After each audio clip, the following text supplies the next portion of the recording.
When I was younger, I had a huge crush on Orlando Bloom, and my mum met him at Gatwick,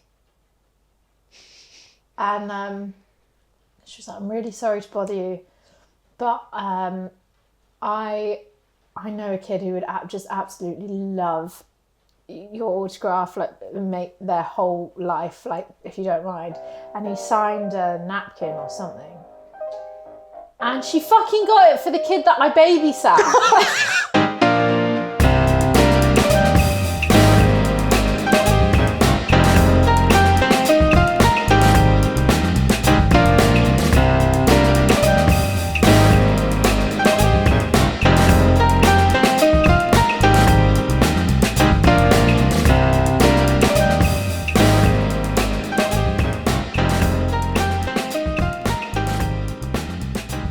Hello and welcome to Cruise Next. My name is James Albarn. I am joined as ever by Elsa Grace. How are you, Elsa? I'm here. She's here. This is the podcast in which we watch a film, we discuss that film. Then, at the end of discussing the film, we dive into the credits, we pick out a crew member, and from that crew member, we land on our next film. Last time out, we were wearing suits, slightly incorrectly, as it turns out, but that's fine.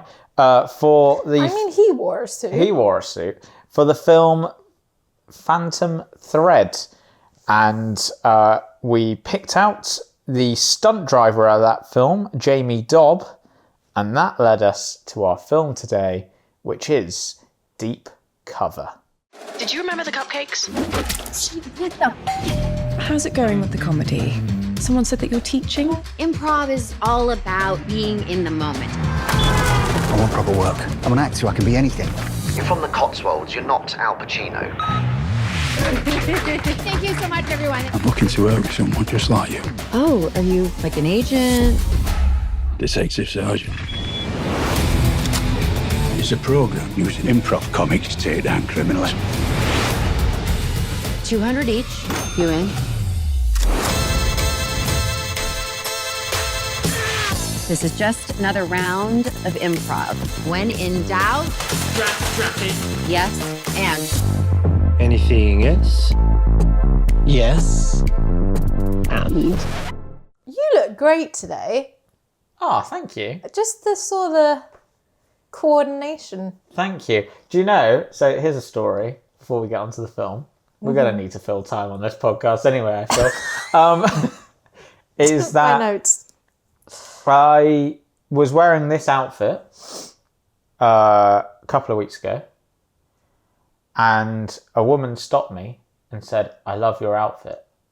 This is amazing."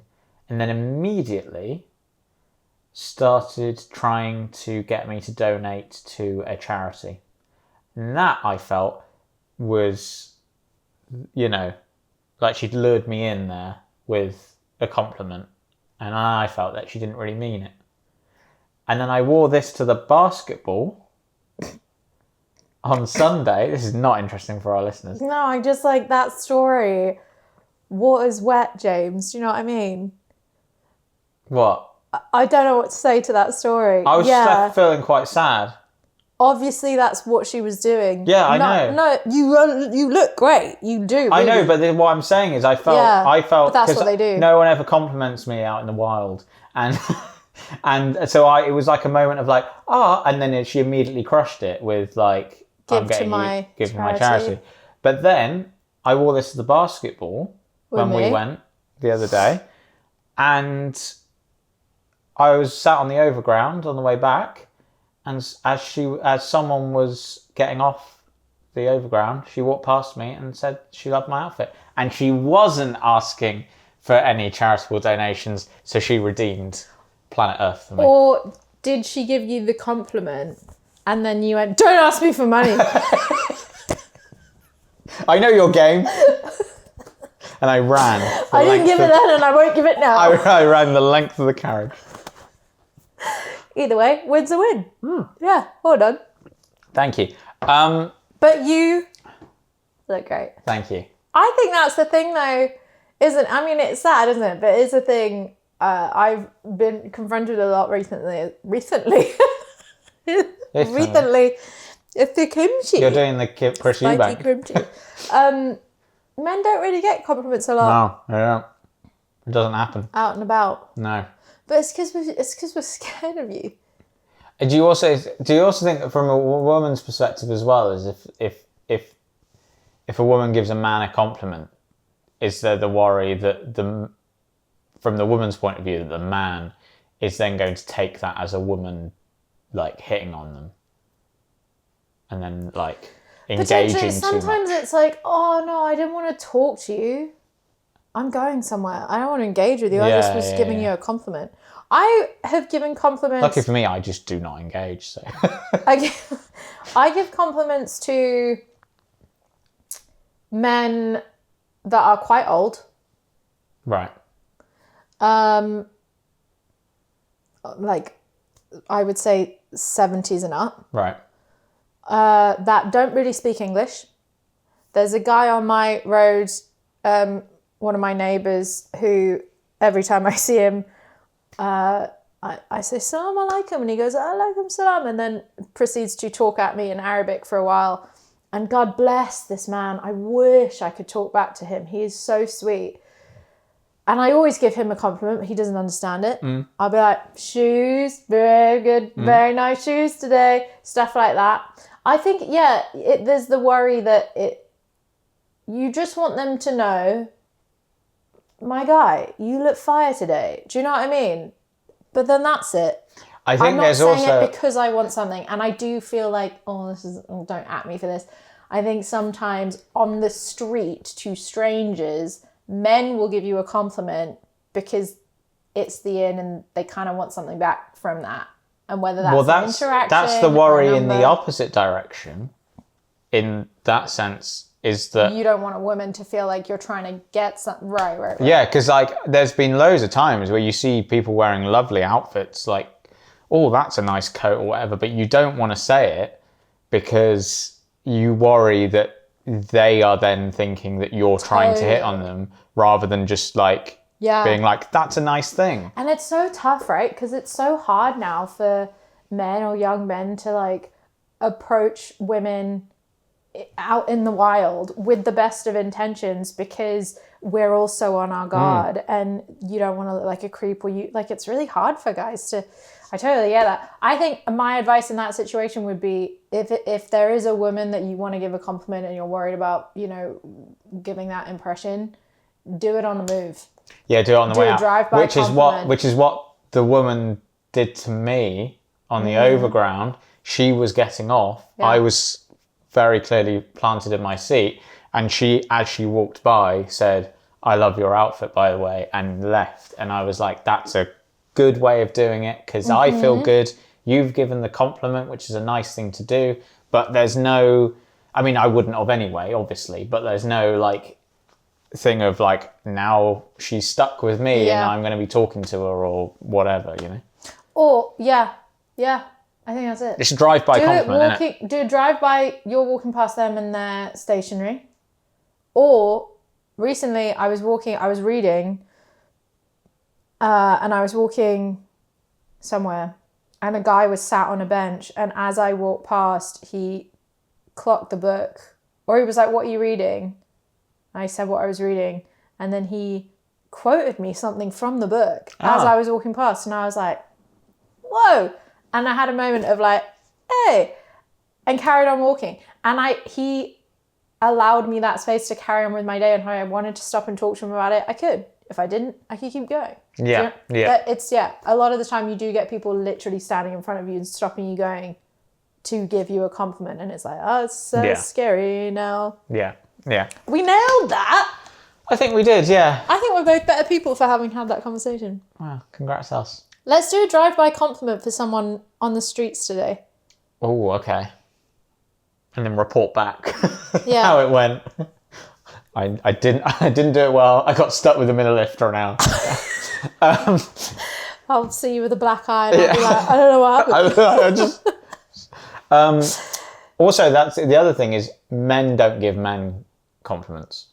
But I think that's for a whole different reason, I think, generally. But 2 videos I just want to shout out really, really quick that I saw recently. Okay, the first one was this guy going up to an older man in a supermarket. He's shopping with his lady wife, and he goes, "Sir, you look unbelievable today. Could I see a spin? Could I?" And he gets him to chat, and the man's like, "Thank you so much." And immediately this Karen is like, "Excuse me, what?" And then he's like, "No, genuine, you look amazing. Like, would you want to get some food or something?" And the husband's like, "Yeah, sure, let's go." And the wife's like, no. Like, she should compliment her man more, is what I'm saying. Because that man was clearly starting to compliments. First one, thought that was so lovely. Second one was, oh God, I've forgotten it. Oh, it's gone. if it comes back to you. If it comes back to me, I'll say it. But it was a very sweet moment between men giving each other Oh, no, it wasn't. It was a guy on the street. He takes a picture of someone and he goes, "Can you tell from this photo if this man is gay or straight?" I saw that. Have you seen this? And they all go, "Gay." He's like, "Why?" And they're like, "The way he's standing, I guess." Like Every single one. And they go, "You straight or gay?" And they go, "I'm straight." And then they take a picture, show that picture to the next guy, and he goes, "Gay." Every single one. They all say gay. Why? I don't know. Well, I mean, I guess the whole, like, you can't judge a book by its cover, and, like, you can't guess someone's sexuality from how they stand or what they wear. Like, but I thought it was hilarious that all of these boys were puffing out that straight, I'm obviously straight, and they're homo. They did also, some of the photos were, like, they would be, like, puffing out their chest, and then they would pose for the photo, and then suddenly, like, an arm would be on a hip or something, and it would make them slightly more effeminate looking to the next person, and that person would then say, "God, it's definitely gay, look at the way he's holding himself," and then they would post for a photo and do exactly the same thing. It's like, come on, guys. Yeah, do you know what? I think some of them, it was the fact that they clearly, when a man puts effort into the way that he presents himself or looks or, you know, scapes. Is that what that's manscapes? Yeah. Scapes. Someone is like, "Oh, well, that's a bit gay." As if, like, you should be coming home with dirt on looking your like a fingernails caveman. and like coal dust on your face. Like, what is that? I don't know. Where are we getting to with the world at the moment in terms of... Anyway. Should we talk about our film? Elsa, tell the listeners and viewers at home, if they're still watching or listening, about... Probably lost them. Deep Cover. Did we even announce that we were doing Deep Cover? Well, we did do that. Did we? We did do that. I said Deep Cover, and then you said, "Can I just say outfit?" And then we got onto that whole... Oh, okay. Yeah. So we did say that what last we were. episode. I said something like, "Can I just talk about opinionated?"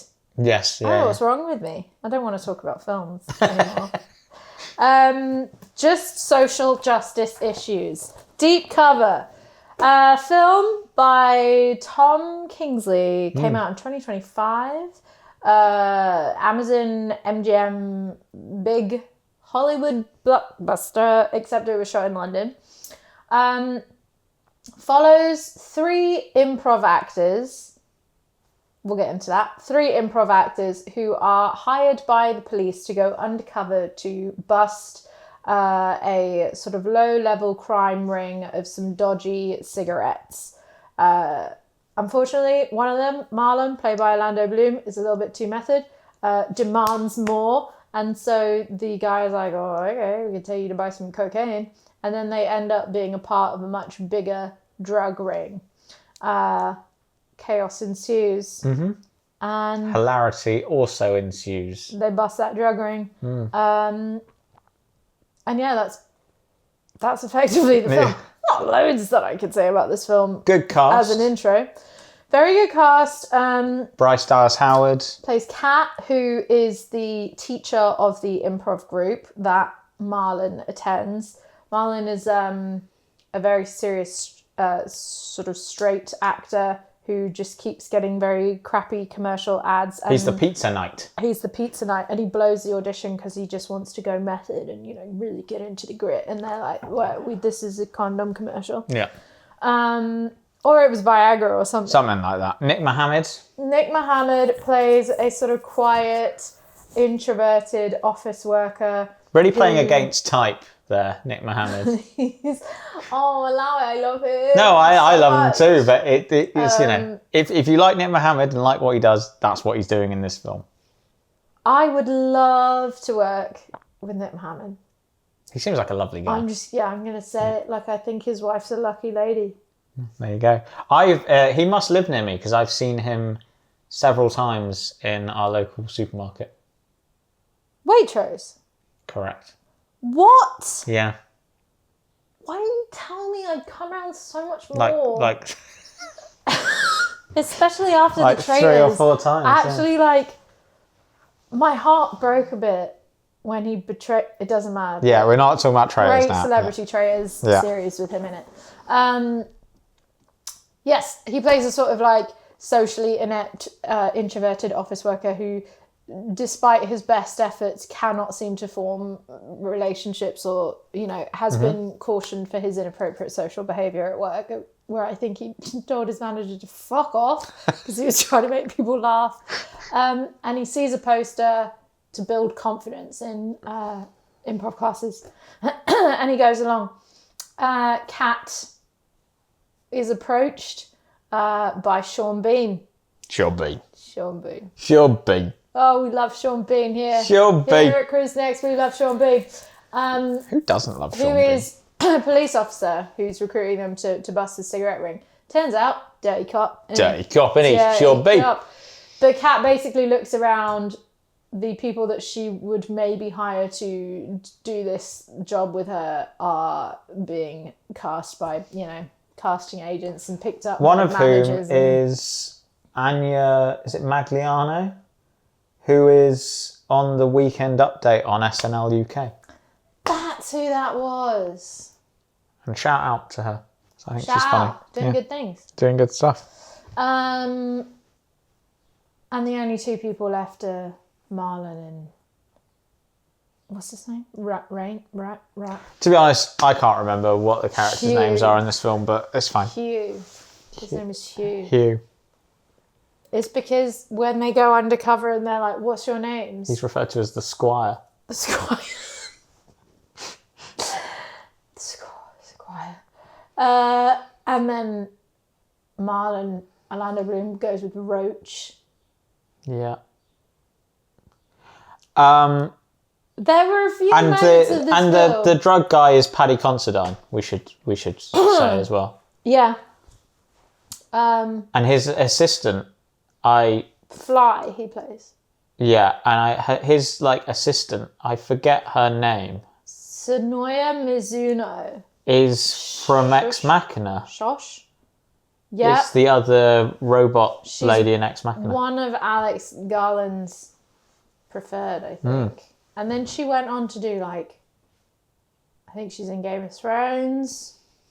I think she's in she's very good. Very good. Also, and I'm sorry because I do have friends that have done this, she is the only person I've ever seen with bleached eyebrows that I actually thought looked great with bleached eyebrows. Yeah, it works on her.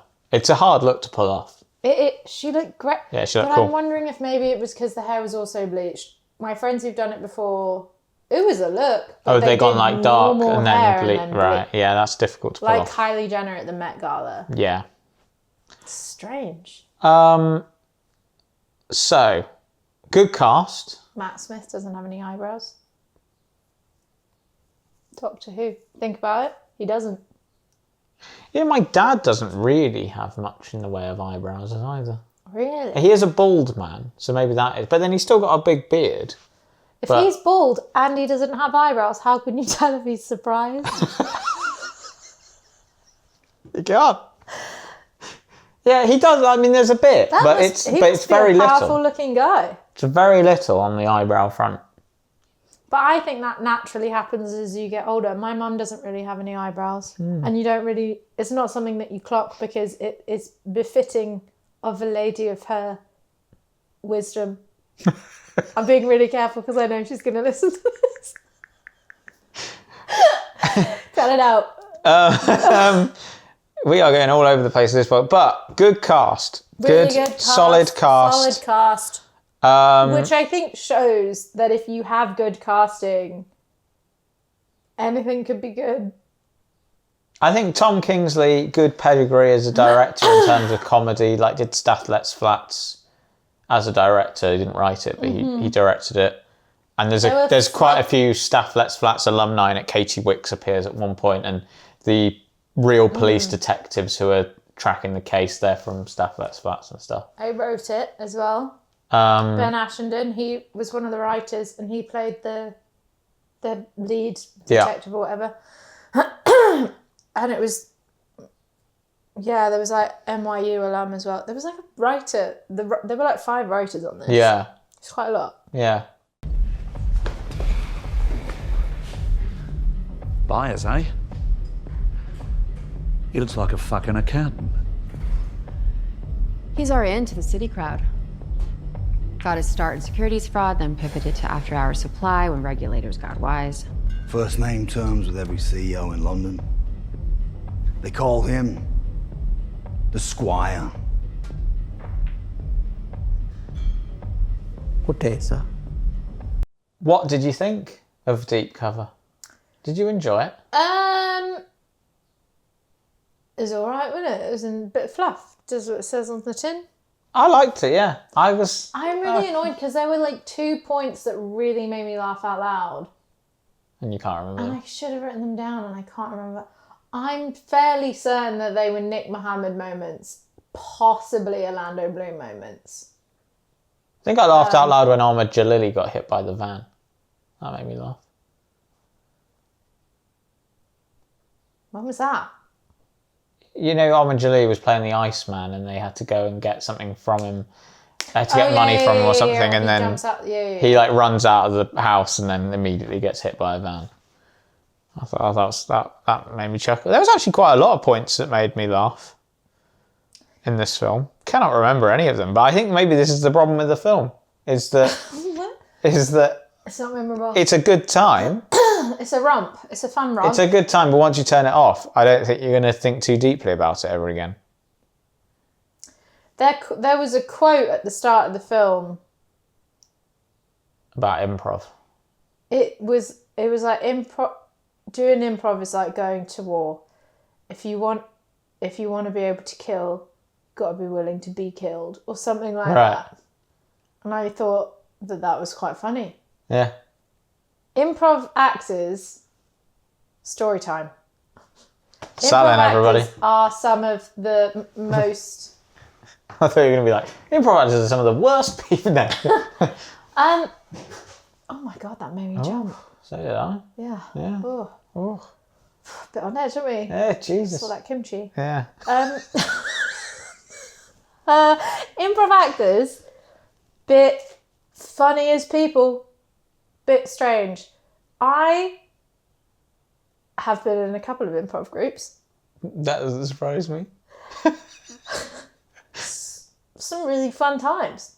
And I think, I don't know, I was naturally good at it, but I didn't really enjoy the vibes. Right. Here's something that won't surprise you, is that I've thought about joining an improv group a lot and then never done it. Yeah. Because of the worry about the vibes. Yeah. I worry that I'm going to go to an improv group and it's going to be like Michael Scott in The Office. Bang! Michael Scott! That's what I worry it's going to be like. Where they like tell him that he can't be an undercover police officer anymore and you can't just carry on shooting people. So he just goes up to people in the scenes and like whispers. That he's got a gun and to put their hands like... Okay, so you start us off, Mary Beth. Great. La la la la la la. Boom! Detective Michael Scott! I'm with the FBI! Think about this. What is the most exciting thing that can happen on TV or in movies or in real life? Somebody has a gun. That's why I always start with a gun, because you can't top it. You just can't. I'm supposed to meet my doctor here. Have you seen him? He's a very angry midget. Boom! Freeze! Michael Schoon, FBI, you know what you did! No, I mean, I always had a really good time at improv groups. I do think that they're really fun and they're really funny, but sometimes you do get stuck with someone that you're like, oh, Jesus. Like, fucking just end it. so I could completely like empathize with Bryce's character in it, where she's like, she's really trying to like guide Marlon and like the bit at the end of the first session where he's leaving and he goes, "Hey Kat, could you tell that my war vet was anti-vax?" From the and she's like, "Yeah, yeah." Thought that was great. And then Nick Mohammed every now and again just going, "Yes, and," and she's like, "Don't overthink it. Just stop thinking about it," because that all of those characters exist and are real. Yeah. I was gonna tell a story about when my mum forced me to do a stand-up comedy course, improv stand-up comedy course. Do you know this? You know this. I think I know this, yeah. But I think you've got to tell it now. You've set it up for the audience. They need to know. It was the worst thing to ever happen to me. I lived a very sheltered life. My mum enrolled me in a day-long course over the summer, a whole day, and it was free, and it was supposed to be for like, you know, keep kids busy over the summer, I guess. And how old were you when you were doing this? Old. I was like 17, 16, I think. And essentially I got to this course and she dropped me off and it was like above a pub in Brighton. And she drove off, left me there. And I very quickly realised that I was the only person in the room who did not have some sort of physical disability or learning difficulty. And the email had come for my sister who has Down syndrome and not for me. Still did it there, didn't you? She fucking left me there, Still man. did What was it. I gonna? She drove off. I was stuck there. Wasn't the funniest one there either. Well, no, because no one laughed. You had to do a set at the end of it and no one laughed at my set because they were all really angry that I was taking the place of a disabled person in this course. And I was like, I don't want to be here either. Like, I'm sorry I took the place. And then when this is true, when I was on stage and I was like doing my bit, something about IKEA flat pack furniture would have killed, obviously. They were like, and I swear to God, heard someone go, "What is her disability?"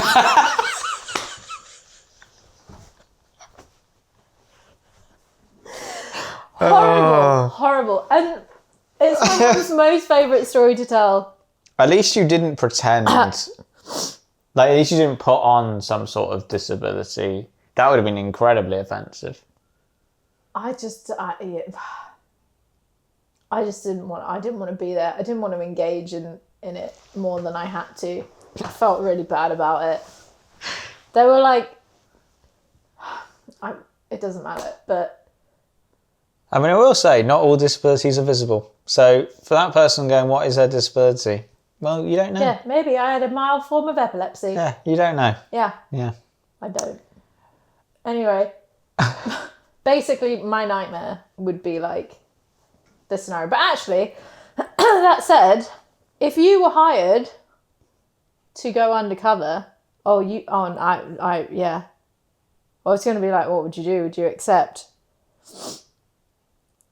I think you'd be really bad at it. Why would I be really bad at it? I think I'd be great at it. I don't think that you could handle... the stress. Like when you got home at night after chopping up a body. You know, when Orlando Bloom's like, could De Niro do this? I don't think that you would handle that stuff very well. But in the moment, though, do you think I'd be good?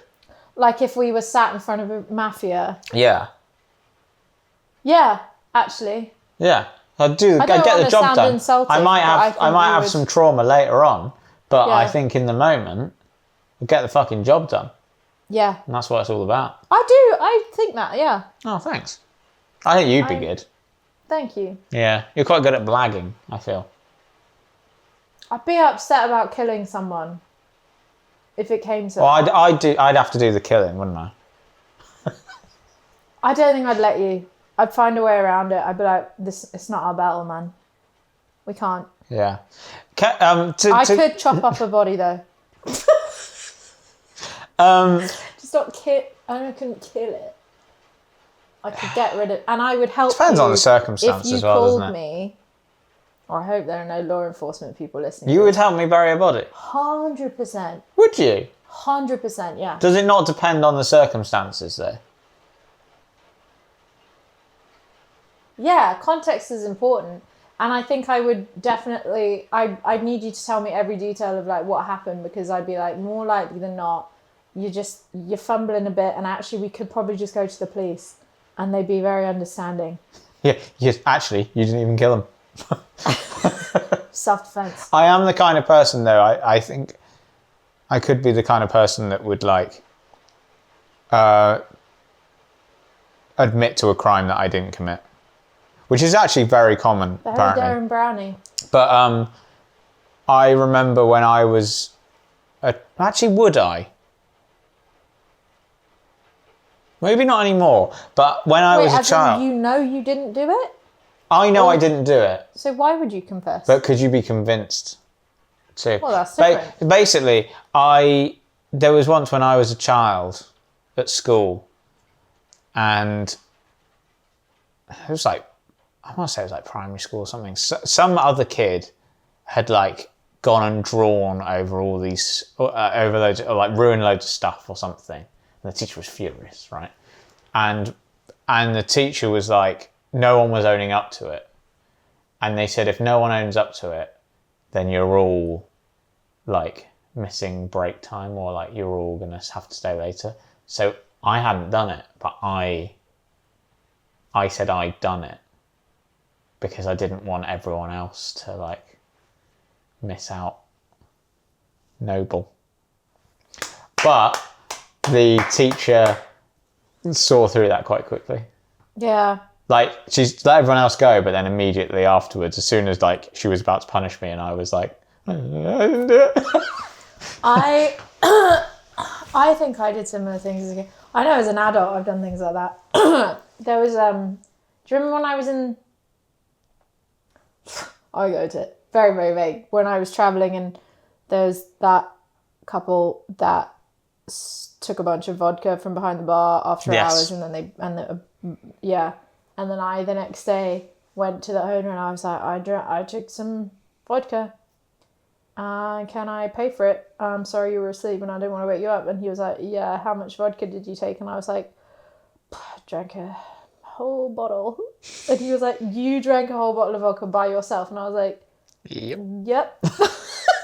And he was like, Elsa, I can just check the security camera. And I was like, no need, here's the money. I think that's different though.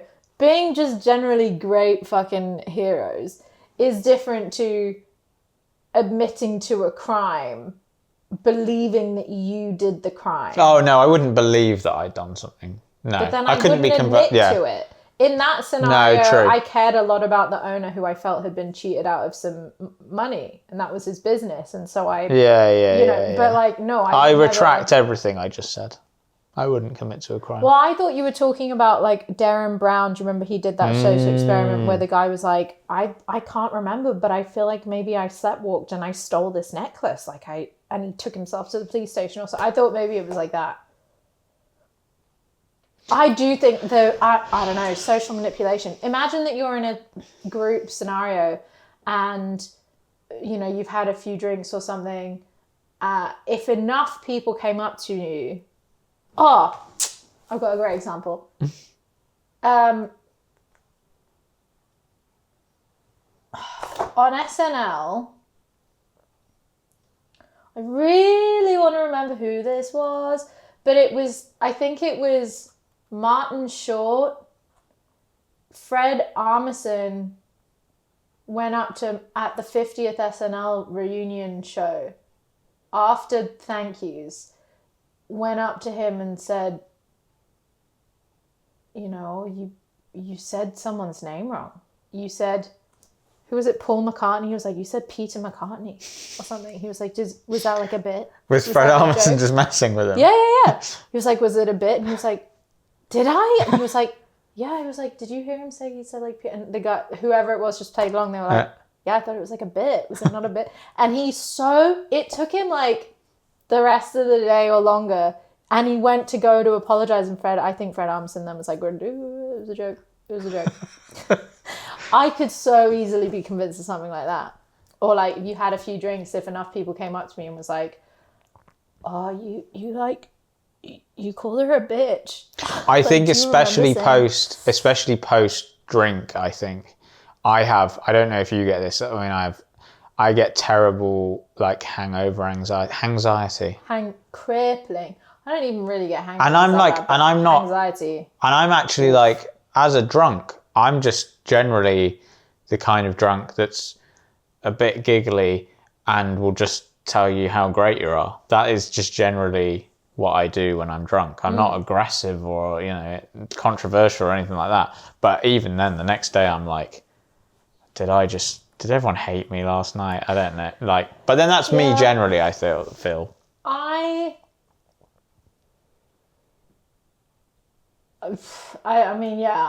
get really, really bad apropos of nothing. It'll just the next day I'll be like, well, I hope you're ready to leave the friendship group because you fucking ruined that. Just crazy stuff. But everyone has that. I remember once my cousin was quite drunk and went on a small but poignant rant of how actually she would probably bang Jeremy Corbyn. Okay. And the next day... Well, like young or like No, now? as is. I think as is. But the next day was like so filled with just like dread that we couldn't even share with her this incredibly joyful, hilarious memory. Which that was all it was for us. We were like, oh my God, that was great. Didn't know you felt that way about Jezza. I'm going to say I wouldn't, but... Shag Jeremy Corbyn. Yeah, but Zoran Mandani... Maybe. Yeah. I saw a video of him the other day and I was just like... Is it the one on the bike? It wasn't the one on the bike. It was him like saying what he'd done in the first 6 months or whatever. Mm-hmm. And he just was so cool. And I was like, yeah, I think I've got a crush on Mandani now. I think that's a thing. Yeah. He's cool. He's a cool guy. Yeah. Yeah. I get that. Yeah. And that's sober. Yeah, I know. Imagine drunk, Anyway, we digress. I think that we would both take this job for sure. It's difficult though, isn't it? Because if it goes badly, then are you relocating? Well, they nearly have to, or they think they're going to have to at one point. Well, what's I guess is funny is then. It's amazing we're talking about the film now. Then Ashenden says like, they're like, so what's going to happen? Are we going to have to go into witness protection order? And he's like, well, I mean, really, you need to be sort of invisible and just go about, like no one really noticing you. So just carry on as you were before, which was so brutal. But they were like, okay, yeah. That side of it, I'd be a bit worried about. I don't want to have to go into witness protection. No, apparently it's not very fun. How much would you get paid? I mean, I know Sean Bean was a dirty cop, so probably... That, I thought, was a really funny moment when Paddy is dying, when Fly has been shot. Well, actually was okay because I think he was wearing a vest. But he'd been shot and he was like, are you police officers? Are you not? Like, what? And they were like, we're improv actors. And he was like, fucking hell. And he was so... had genuine care for these people as improv actors that he... out of this like dirty money took out some cash and was like, take it, you need it. And I thought that was such a nice moment, and they just pocketed it. I don't think he gave any to Kat, but whatever. She took some. Did she? I know that he took 2 and he gave them to to Kat. I was thinking of his Shosh. Partner. Yeah. No, she took some. Yes. And something even more affordable. Something spicy, I hear? A bit of weed? We look like the sort of melts that get high on baby food. What the fuck? How do I know? You're not copious.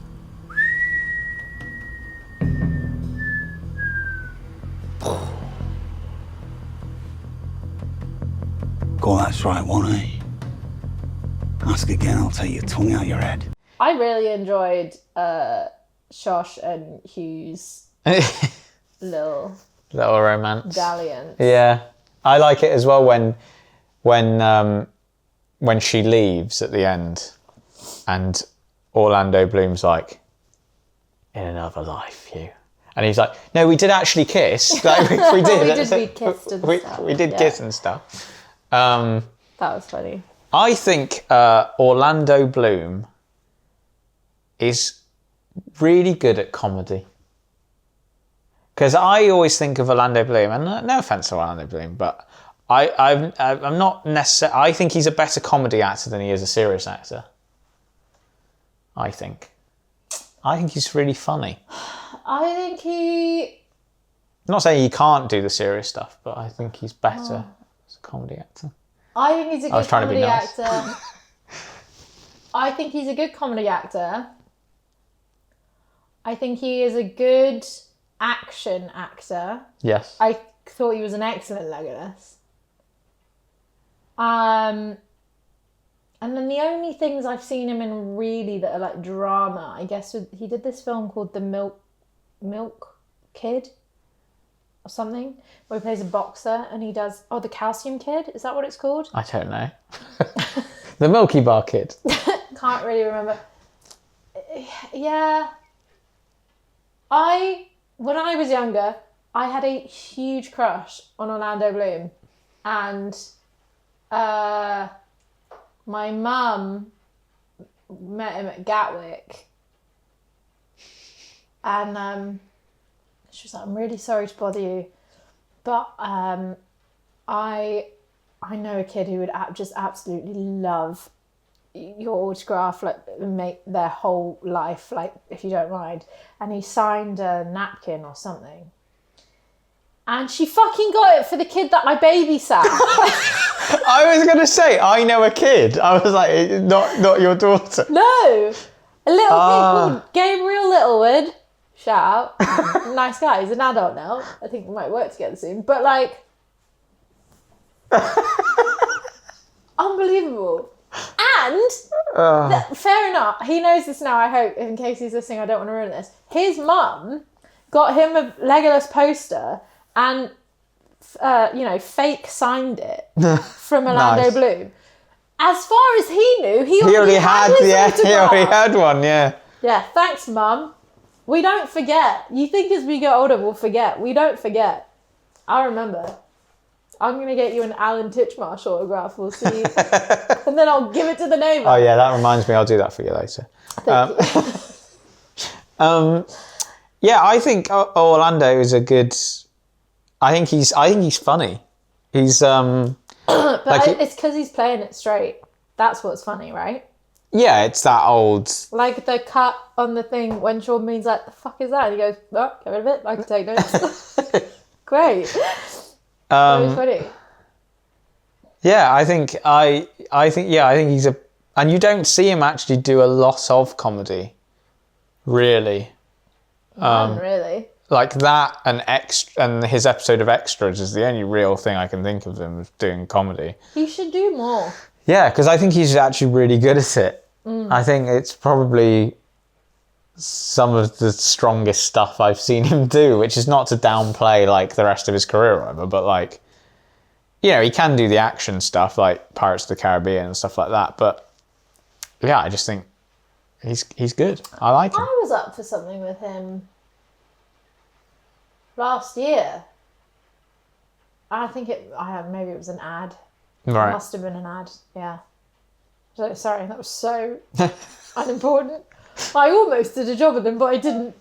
You could have got So carried on. Gabriel another autograph if you had. Still hurts, James. Too soon. Sean Bean. Sean Bean. A lot of love for Sean Bean. Everyone loves Sean And Bean. I would have come on as the lowest paid daily just to see Orlando Bloom and Sean Bean reunite on set. Because obviously, Boromir and Legolas. I didn't even think about that. Lord of the Rings is my thing though. So Yeah. I just think that would have been magic. It would have been great. I reckon this was a really fun set to be on. They shot all around London. I can't think. There was another location, but I can't think where it was. The film wasn't badly received. I think No, it looks generally positive when you look at the reviews. it made a profit. It spent like 5 or 6 weeks in the top 10 on Prime, which is pretty good going because there's a lot of stuff on Prime. I liked it. I thought I had a decent time with it. It was funny throughout. I thought there was enough. I just remembered the bit that made me laugh. No, go on.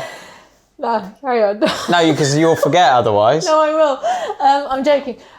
It was they make Nick Mohammed do a line to prove they're like gives him a bump and he's like, oh, I don't do the key thing, and he's like, all right, fucking we'll do that, and draws a line and he's like fiddling with the note, does a line and he's like, yeah, it's definitely cocaine.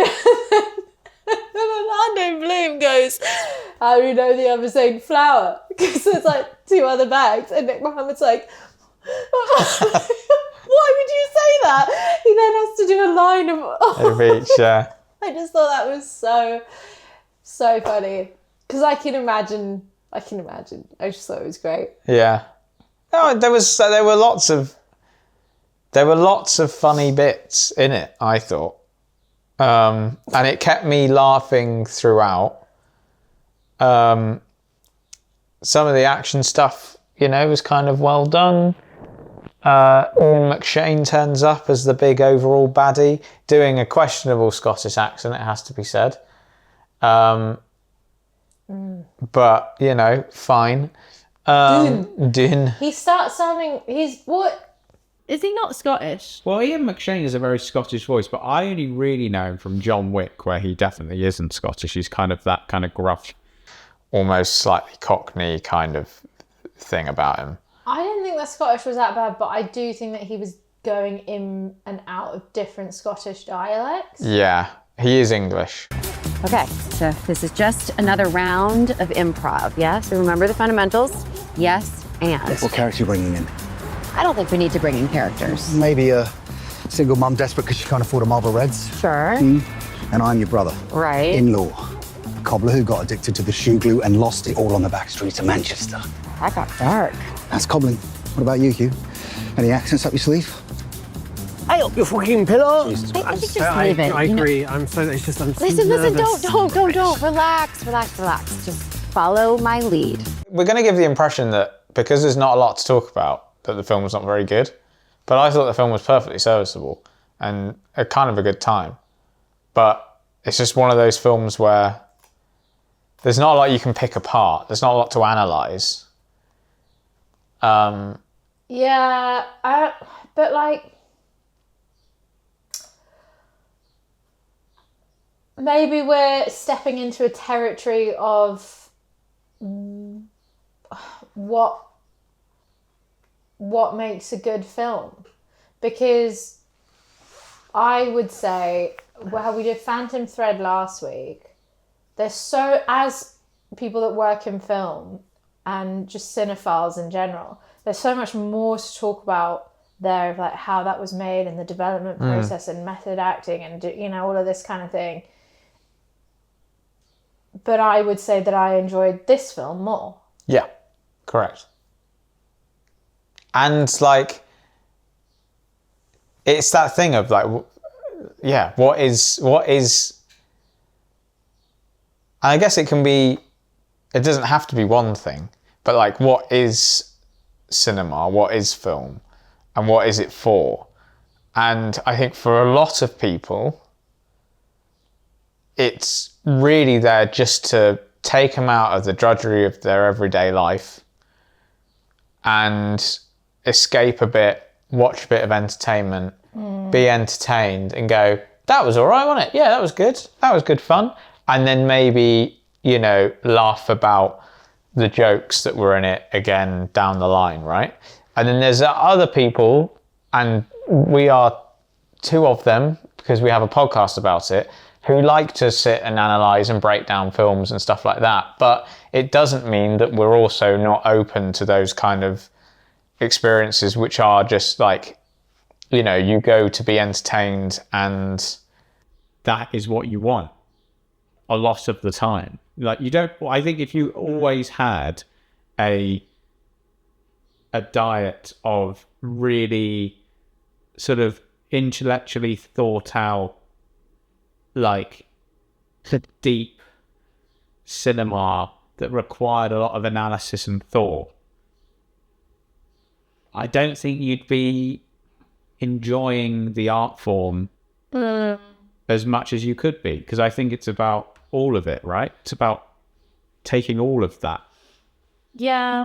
And knowing that some things are, and it's not putting something down to say that it's not one of those films, because I think, you know, when people list their favourite films of all time, generally they're not the kind of films that people are, you know, analysing for years to come, but they're films because they made them laugh at a point in their life where they needed to laugh, or they have a memory of watching it as a kid, or they've watched it 20 times because no matter how many times they see it, they laugh again and again, or whatever it is.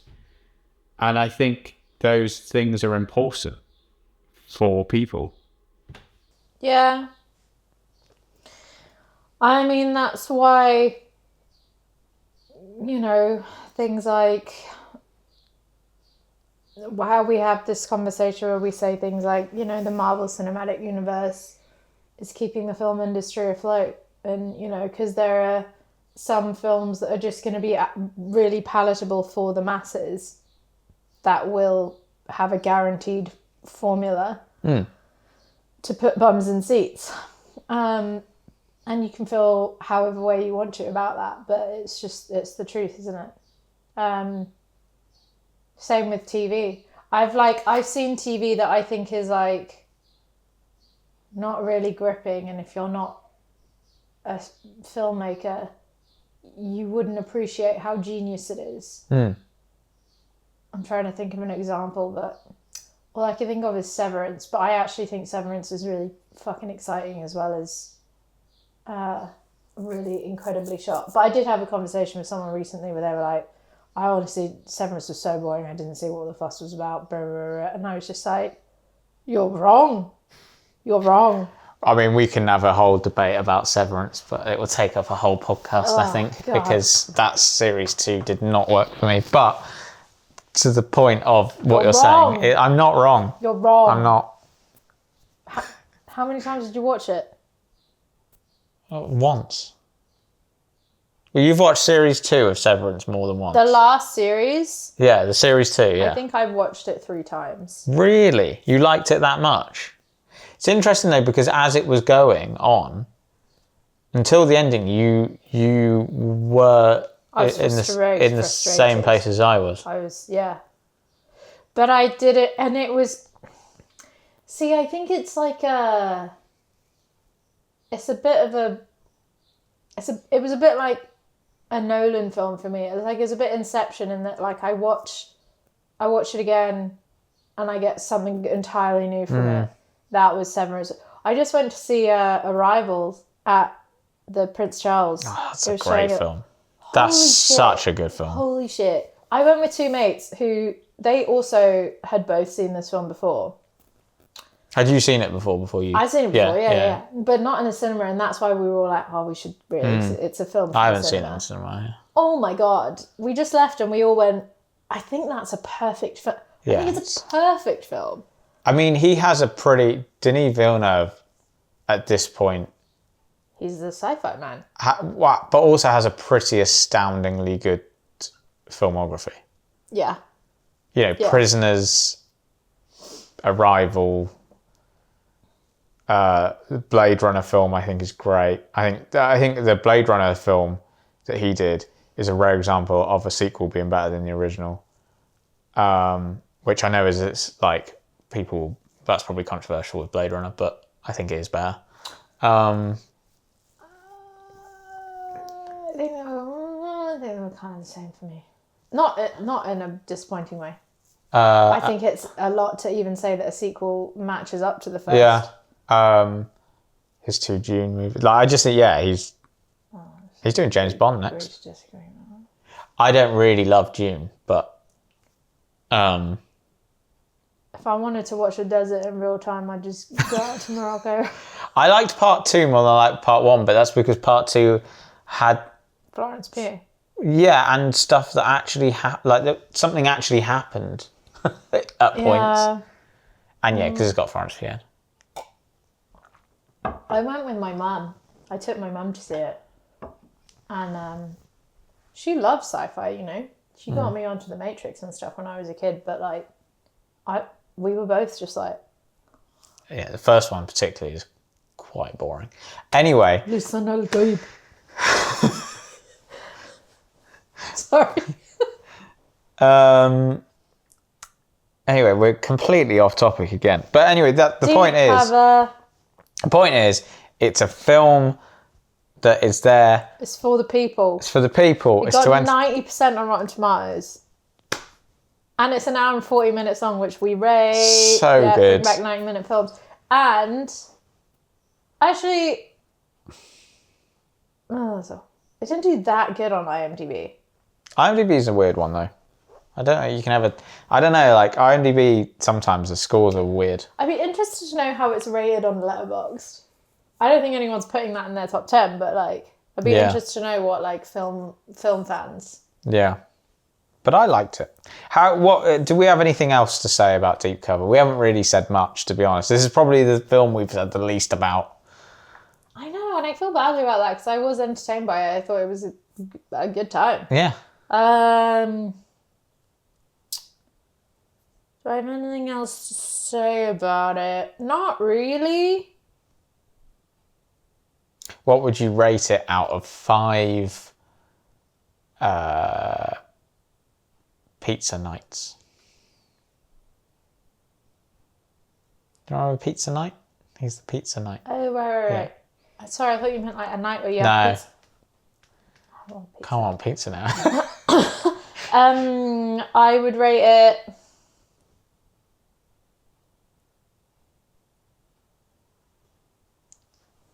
Oh, you don't want to rate it really high because you've got to take it for what it is. We always say that, right? Yeah. 4. Nice, yeah, I'd give it a 4. The same that I gave Phantom Thread last week. Get your pitchforks out now, cinema fans. And we've rated that. I mean... It was fun. It was fun. I liked it. I liked the cast. It was just fun. It was a good time. Bryce Dallas Howard is... I just want to say a very good actor. Because I think it's not always fun being the straight one in a comedy setting and you're the reason why those scenes are funny because there has to be some grounding and, you know, it's not always fun doing that. But she doesn't overdo it. No, she did it really well. She's just, very I think good. She's great, yeah. She really, like... Everything I've seen her in, I'm like, she nailed that. An incredible jawline she has. I do think it's funny as well whenever you watch a film that has someone like Bryce Dallas Howard in who like is like a Hollywood star, and then they're supposed to be sort of like all their friends are worried about them because they're like, look at the state of her, look, like so worrying, and you're looking at her like, she still looks great. I don't know what is it. Fine. Like that whole scene where they're like, she's like, I still order from Zing Palace, and they're like, why? Like what? Like because you're so made now that you don't need a Chinese takeaway. Yeah. Fuck off. What are you talking? Like, sorry that your life is sad. I will say that I don't think that this film needed to be rated so high. It's a 15. I think it could have been a 12. Oh. Is there a lot of swears? There's some, like, let's think about it. There's no real nudity. There is some swears. I think that F word is one that you maybe get that's rated tipping down it for. over the Maybe there were line, too many. yeah. And I guess like sawing a body, and someone gets shot in the head. There's not a lot of gore though, is You there? don't see the body being sawed. No. It's all suggested. I don't think it needed to be a 15. I think I wonder if it's the fucks that take it over the line. It might have been the fucks. You probably only get a certain amount of fucks. Also, think about it. If you were a 12-year-old, would you want your 12-year-old knowing There's also that drugs in it. crime people have to chop up bodies? There's a bit of cocaine, but what 12-year-old hasn't seen that? Yeah, but can you pass the 12 thing if you go doing cocaine? Because it's not also, they're not just discussing cocaine. You actively see him like doing cocaine. Yeah, so maybe we that's don't need a how-to for the kiddos, for the do kiddos, no. We rated that higher than I thought. 4, but 4's from both of us. Congratulations, Deep Cover. You were good. We enjoyed you. Go on. No. No? You got to say it now. No. I don't. Yeah, I you really do. You don't. can't keep us on edge. Have we rated? Yeah, we just said 4. You said 4 as well. We both said 4. You've given it an 8. 8 out of 10. Yeah, it's high. Right. Put it up there with some of the best. What were you going to say? I can't remember now. Now is the time in the podcast where we dive into the credits of the film. This time I've picked 3 crew members for Elsa to pick from, and from that we will arrive at our next film. I've accidentally, this wasn't intentional, it's all men this week, unfortunately, from the crew. I think mine won. That's fine. So we have Adam Harris, the electrician. We have Chris Lyons, special effects teeth. And that's all he does. I've looked on his IMDb. He is the teeth man. So, Chris Teeth Lyons. And Well, that makes me feel like whatever film is associated with him, someone's going to get their teeth knocked out. I don't know. There was teeth, although like there was a good variety of films in his filmography. I don't think that Where he was doing getting teeth. knocked out in Deep Cover, so carry on. But it could be people with like false teeth. I don't know. Who knows? And Keith Connolly, the painter. Keith Connolly. How do you know a Keith? It's got to be Teeth Man, isn't it? Oh, okay. Because are we ever going to get a Teeth SFX? I don't know. Maybe. Who knows? Therefore, next time out on the podcast, we are watching The Batman, the Robert Pattinson Batman film. Seen it. Seen it. All our pets. Gotta love a bit of our pats. I'm the Batman. Who was that? Was that our pats? No. Okay. Do it again. No, I'm questioning myself. Was it the Batman? Go on. It's an old one. Right, go on. I gotta do it. No, go on. You gotta do it again. No, I've lost it. Once you're smiling, you've lost it. You can't guess who that was? Was it Christian Bale? I could just list off Batman. It was. It should have been Christian Bale, but it wasn't. And it wasn't good. He sounded a bit hunting Bristolian to us. It sounded a bit, I'm the Batman. I'm the Batman on my Batmobile. Robin, come here. Oi, Robin. Robin, let's Go over it. Let's get in the Batmobile. Right. So, next time, join us when we will be watching and talking about the Batman. Thank you very much for joining us, and we'll see you next time. Who was it? Name the next one. Well, I can just list all the Batmen. I'm the Batman. Yeah, go on. Christian Bale, Robert Pattinson, Michael Keaton. Right. George Obviously Clooney. It was Michael Keaton. No, obviously. Val Kilmer. The Batman. Adam West. I've lost it now.